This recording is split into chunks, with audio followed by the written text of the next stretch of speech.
আজকে আমি পনিরের খুব সহজ রেসিপি করে দেখাবো। প্রথমে আমি 3 চামচ টক দই নেব। এতে লঙ্কা গুঁড়ো, হলুদ গুঁড়ো, ধনে গুঁড়ো, গরম মশলা গুঁড়ো, কস্তুরি মেথি, নুন, গোলমরিচ গুঁড়ো দিয়ে ফেটিয়ে নেব।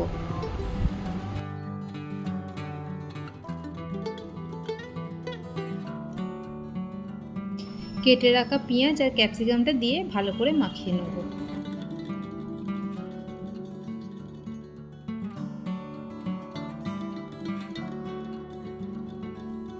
পনিরটাকে ডিপ ফ্রাই করে নিয়েছি।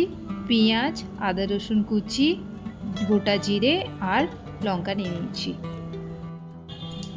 কড়াই সর্ষের তেল দিয়ে দিলাম।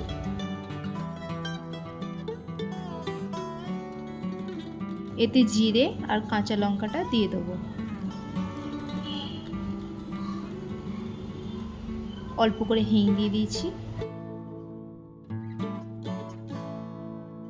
এবার পেঁয়াজ আর আদা রসুনটাকে ভালো করে ভেজে নেব।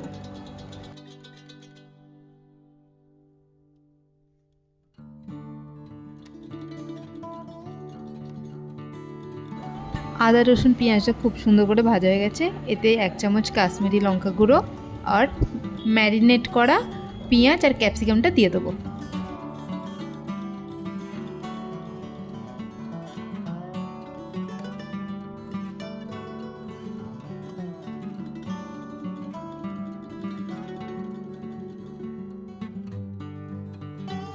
এতে 1 চামচ চিনি দিয়ে পনিরগুলো দিয়ে দেবো।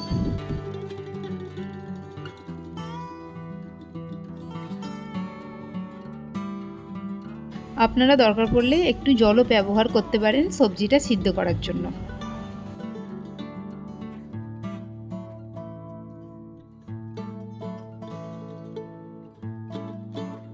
সবজিটা ভালো করে সিদ্ধ হয়ে গেছে, এবার আমি নামিয়ে নেব।